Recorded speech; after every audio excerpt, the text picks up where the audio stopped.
My name is Kenneth Tufnell. It's actually Kenneth Melton Tufnell. My father's name was Kenneth Squires Tufnell. And I have a son named Kenneth Sertucci Tufnell. So, anyways, I was born in Manistee, Michigan.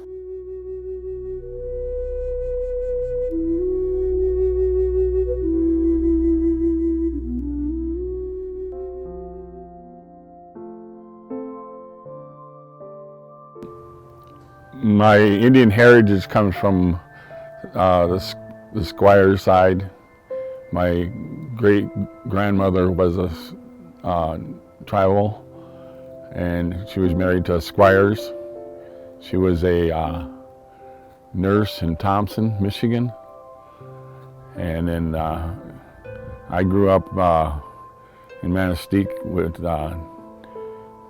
8 more siblings, so there was 9 of us kids. My father was in the Navy at the age of 16 during World War II. He moved back here after the war, after the Korean War, and then he was a lumberjack here. So I grew up with all my brothers and sisters, and by the time I was 8, I was logging with my dad. All right, and I used to top load trucks. All right, from the time I was 8 until I was 16. And then my father was shot and killed in a hunting accident when I was 16 years old. So I did oddball work around town here for some of the automotive shops. And I finished high school here, and I went to Big Beatty Knott College for 2 years while I was in high school. And then after I got out of high school, I joined the Army. So a month after I was out of high school, I was in the Army. And then after basic training in AIT, I was sent to Vietnam.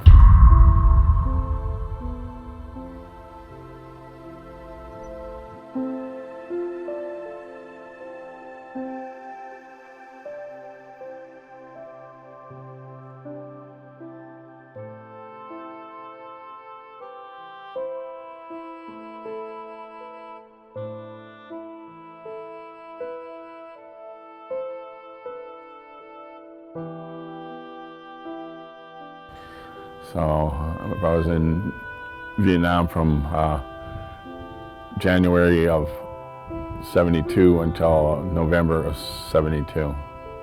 I was a helicopter mechanic. Then I came back to the United States. I was still a helicopter mechanic here. That was quite a learning experience, both Vietnam and here in the United States. And then after I got out of the Army, I moved to Kenosha, Wisconsin. I worked for American Motors for about 6 months, and then I went to work for a company called Brasier Series. And I worked for Brasier Series for about a year, and then I got laid off from there. So I went to school to be an aircraft mechanic for 2 years. Never became an aircraft mechanic, and had to go. I went to California for work for the summer because I didn't have school, and I worked for the summer, and I was coming back to go to school, and I blew an engine on my car and had to turn around and go back to work because I lost all my rent, tuition. So I went back to California. I went to California in '77. And I just moved back here 3 years ago, back to Manistee. And since I've been back to Manistee, I get involved with, I'm on a tribal elder board and I'm on a powwow board. My wife is on a election board. So we're busy with those. Plus I got a lot to do around here. So it's kind of unique being back here again. I grew up here. I like it here a lot. It's cheaper to retire here, and that's pretty much how I ended up back in Manistee, because it's just a much better place to retire than California. California is just too crowded. I had 2 kids, and when I lived with my first wife in California, and my first wife, we were married for 11 years. I had 2 kids.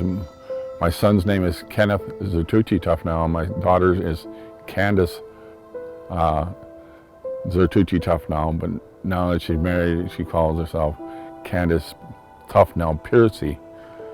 All right, so my son still lives in California, and my daughter lives in Texas. So my daughter was just here last summer to visit. I can't wait to get my son out here and visit. So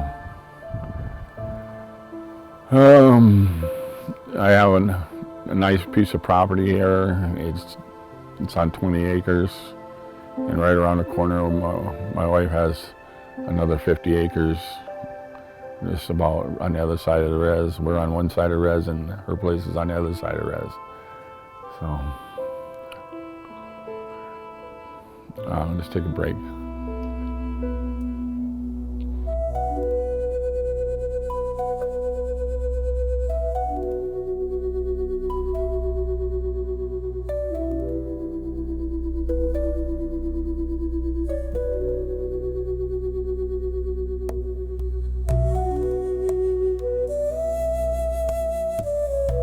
This picture was actually taken on the old box camera. This one was. This one's digital.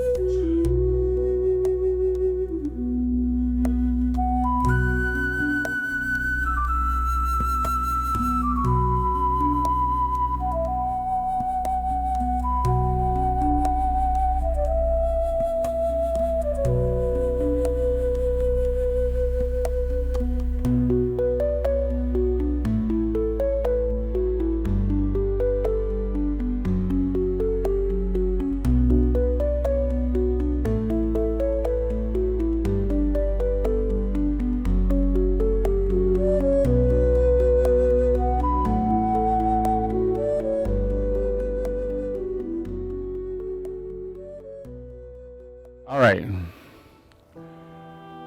After I went in the Army, I ended up in Vietnam for a year.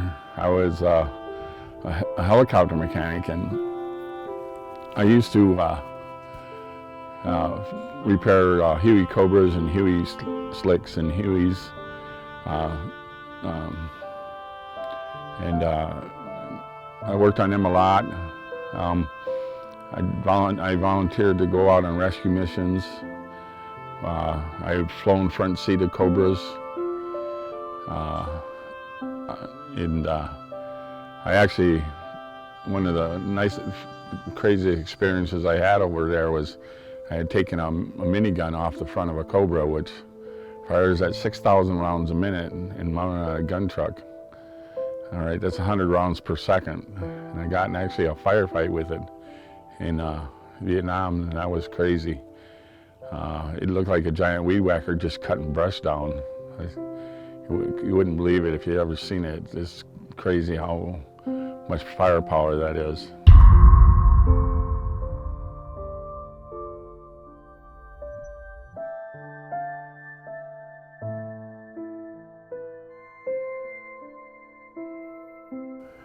Then I came back to the United States, and I was doing helicopter mechanics work here. Excuse me. So when I came back to the United States, I was doing helicopter repair in Fort Rucker, Alabama for a year and a half. We worked mostly just with Cobras and weapon systems on Cobras. We used to work on the gun ranges, and we'd get the guns all mounted and ready to go and put all the ammunition in them and fire them. And we were on the firing range almost every day during the week, doing that, training guys for to shoot from a helicopter. That was quite an impressive job in its own. And then after I got out and I moved to Kenosha, Wisconsin. When I was in Kenosha, Wisconsin, I was at aircraft school. I actually took 2 smashed helicopters that came out of the Korean War and got one of them running. And I hovered with it a little bit because I wasn't allowed to fly it because it didn't want to pass FAA. So, but it flew anyways. And then when I went to California, I was in business. I went to work for this company, a metal manufacturing company, and that company was just getting into the first automatic machines that were computer driven, and they were fully automated for metal manufacturing. So I used to repair those, and I would operate them, repair them, and program them, all that stuff. And then I built actually 3 manufacturing plants from ground up when I was working for that company. 2 of them were in San Jose and one was in Casa Grande, Arizona. So that was quite an experience to set up whole buildings with electrical, plumbing. I put in main panels, sub panels, run all of wiring and conduit to everything. So that got me, and because I fixed so many different kinds of machines for that company, I ended up, when they laid me off, or let me go rather, I went into business for myself for 36 years. In 36 years, I had over 700 customers and 0 competition in the San Francisco Bay Area. And that's a feat of its own because there's over 13 million people that live in the San Francisco Bay Area. So, you know, to have a business where you have no competition is crazy. And I did that for 36 years. I loved it. It was like the best job you could have in the whole world. I worked on every kind of machine. I probably worked on 10,000 different kinds of machines because I did electrical, I did mechanical, I did hydraulics and pneumatics and electronics. And I used to retrofit machines with PLCs and touchscreens, and I'd write all the software for them and everything. For the machine, I'd wire everything up myself. Wire up the whole machines to these little computers, take all the old relays and stuff and put in little tiny computers that would run the whole machine. So that was quite a feat in itself, and I'm really proud of what I could do with, you know, and I could take old machines that were strictly mechanical and I could put motors and drives on them and make them fully automatic. And so I did a lot of that stuff too. So retrofitting old machines was like one of the things I like to do the most. Take a break again.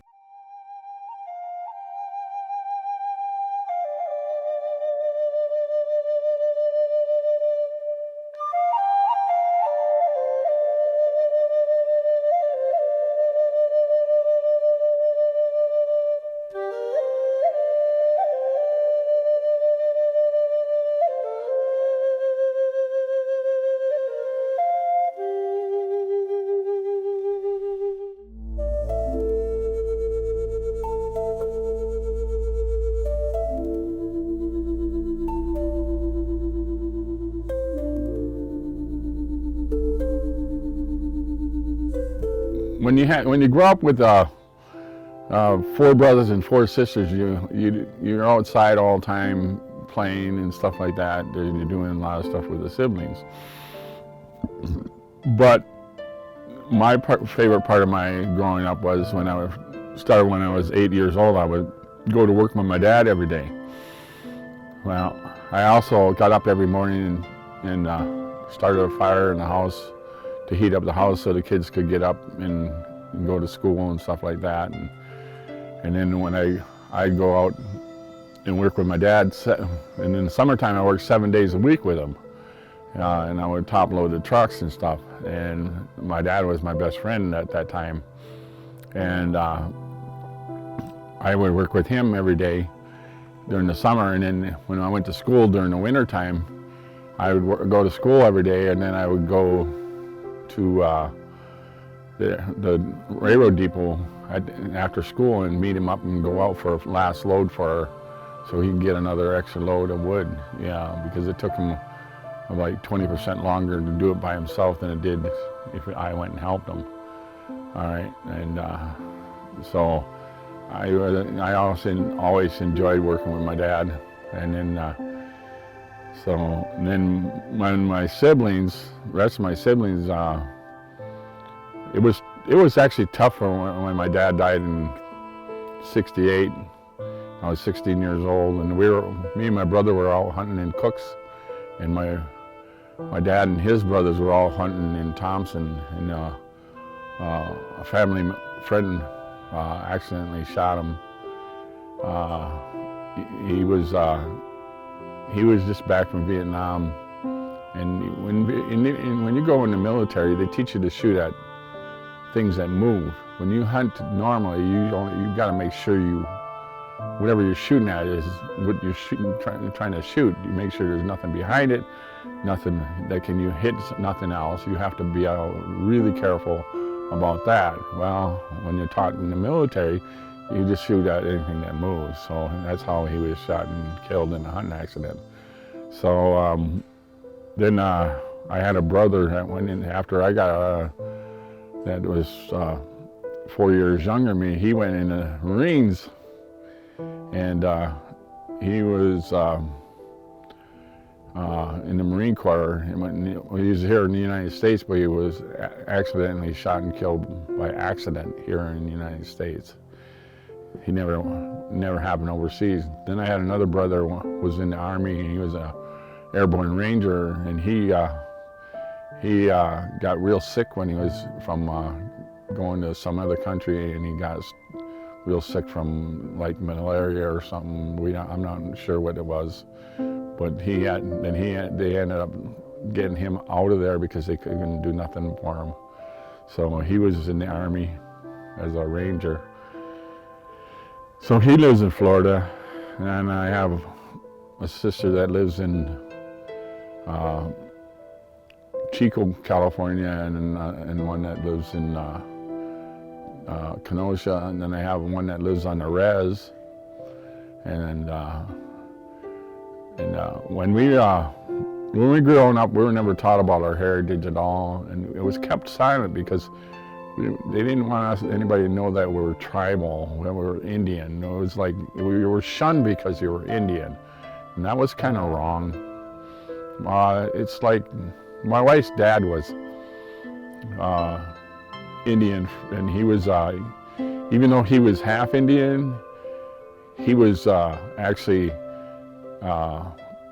ended up being full-blooded on his tribal card because he was adopted by the Indians, and he was sent to one of these schools for kids that were trying to stop them from learning English. They taught them to be just English, stop them from learning their own language and stuff.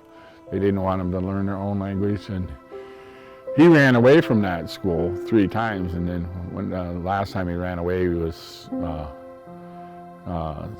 16, and he just never went back. And then he kind of went. That's how he ended up in the beginning of World War II, and he got wounded really bad.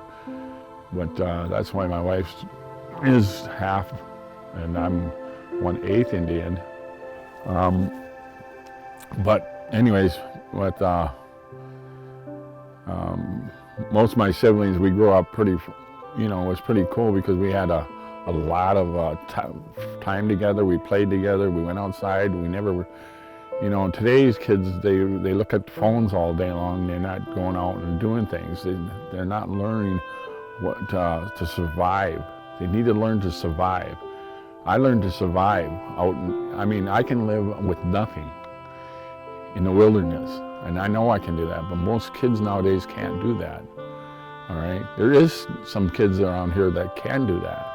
and it's good to see that, but kids nowadays are spoiled. They sit in their rooms and play on their computers or their phones all day, and they don't get involved with things on the outside. So I'm really disturbed a little bit about this. I always taught my kids to go out, be out, do things, stuff like that. And I'm kind of like my daughter said to me, she said, Dad, I can't believe that you brought us up and did dangerous things with us. And I says, well, you survived. And you learned to survive. I says, what's wrong with that? And I says, you know, it was dangerous, yes, but you still learn from it. You got to learn from things like that. She doesn't do as well letting her son do whatever he wants, like I let them do, and it's kind of, but she's more into the tribal thing than my son is. But my son is into it too a little bit. I try to teach him more about the tribal, and I send him stuff about the tribe all the time and what I'm doing with the tribe. They think that's pretty cool, so it's good. So my son has 2 girls. One's Haley and the other one's Audrey. So, and my daughter has a son, and his name is Jax. And Jax is really into the tribal stuff. He loves doing things with about learning about our tribe and stuff. I send him stuff all the time, books and stuff on the tribe, and I got another book I got to send to him real soon. But I try to do as much things as I can for the tribe. I spent a lot of work doing for the tribe this year. I got to build a hut for our firekeeper and stuff like that. So me and Larry Crummage, he's on a powwow board too, and me and him will be building a thing in the arena here. When that was all falling apart, I went out and bought all the wood and cut every piece and redid the arena myself and stuff like that. So like I said, I get in heavy into tribal stuff, and then I'm hoping to do more stuff for the tribe too, because I really think that even though it's all volunteer, I enjoy doing it or to see the tribal stuff done. And my sister was, Jeannie, was always into doing tribal stuff. She makes skirts and all kinds of stuff for the tribe. Okay, let's take a break again.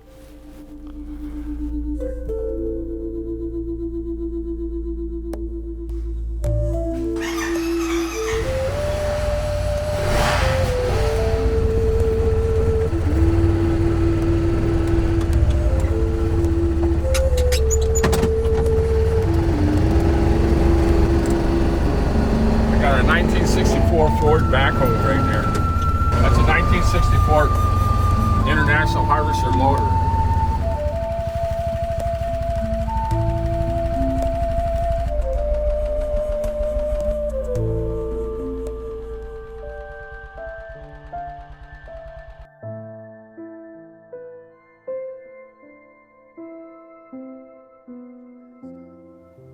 Well, it's gotten a lot more visible.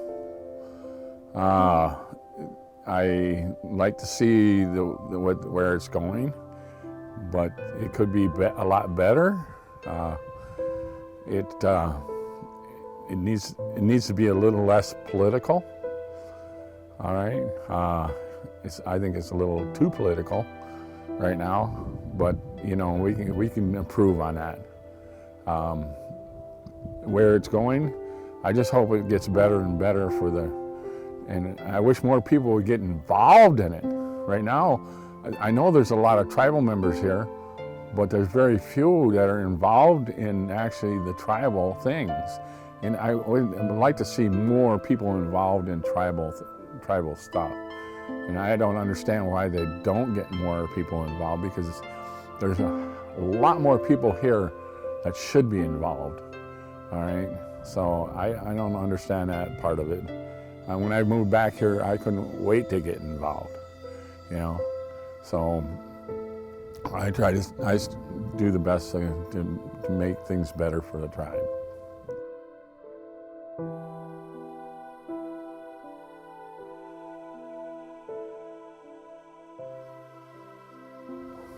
Well, when it comes to traditions, my parents never taught me any traditions about the tribe. My father used to call us the last of the Mohegans, all right? But he said he never taught us anything about being tribal. He didn't know, I don't think he knew that much about being tribal. I didn't think even his parents even taught tribal because of the same reasons. Because maybe they thought they would lose their kids and they'd end up in a school where they didn't belong and stuff like that, you know what I mean? So they were afraid of stuff like that, and you didn't, we were shunned a lot when we were, and I didn't see that until we were older, that we were really shunned for being tribal, and I never understood that. But things are changing, so it's not as bad as it used to be. You can actually be proud to be tribal now, and I'm very proud to be tribal. I'm proud to get into the tribal things and stuff like that.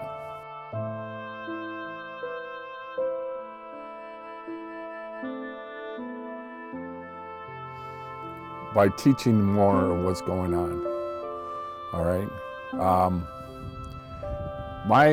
My Indian name is Wabishka-Maingan, which means white wolf. And what is a wolf to the tribe? He's a protector and he's a teacher. All right? So he does he's got two different things. The spirit of a wolf is both protector and teacher. All right? But other than just teaching more about tribal stuff, tribal foods, I try to get into doing powwows and that, do a lot of tribal stuff. Last year I went to 5 powwows, and I participated in all 5 powwows to carry flags in for veterans, all right?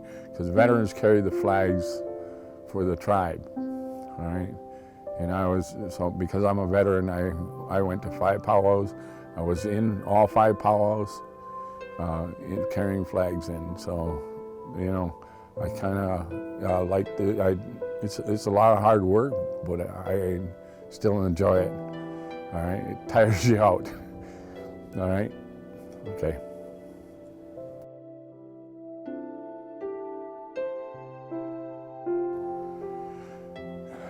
I like being the idea I'm Native American, but I'm a lot more than Native American.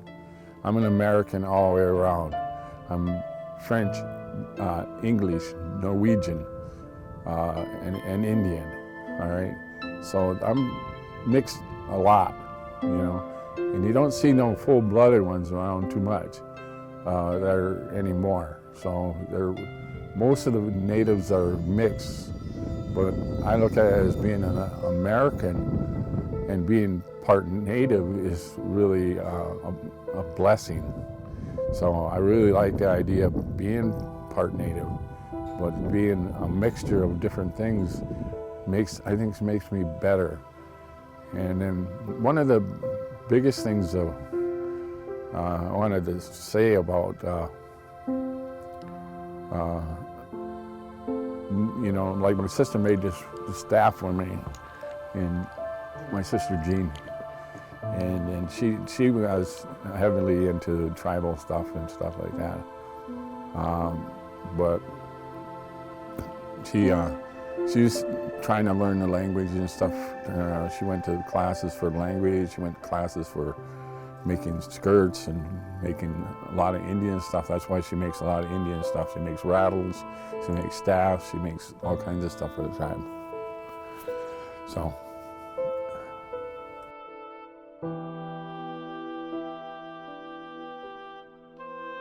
About tribal? think I shared a lot of stories already, so I'm not sure. I definitely liked California a lot when I lived there. I didn't like all the people, and things have changed a lot over there, and I'm glad I'm back here because it got way too overcrowded and stuff like that. The mountains are beautiful. We went to the mountains a lot, me and my wife. We spent a lot of time in the mountains, hiking in the mountains, doing things in the mountains, and I enjoyed that a lot too. I learned to ski when I was over there, and I've done quite a bit of stuff in California too. I moved to California in '77. It was strictly by accident that I ended up staying there because I blew an engine in Salt Lake City, Utah on the way back to go to school to finish my aviation school. But I lost my tuition and my rent and everything, and I had a job waiting for me back in California, so I moved back there, and I stayed there, and it was nice because I learned a lot, and I did a lot, and I'm really proud of what I have accomplished in all that time, you know. So it turned out pretty good for, you know, it's kind of like one of those things, I forget what you call it, destiny, your destiny. You end up places where you never thought you'd ever be, you know, and you learn from that. This was my one destiny I tried really hard to get back to, and I'm back here, and I'm glad I'm back here.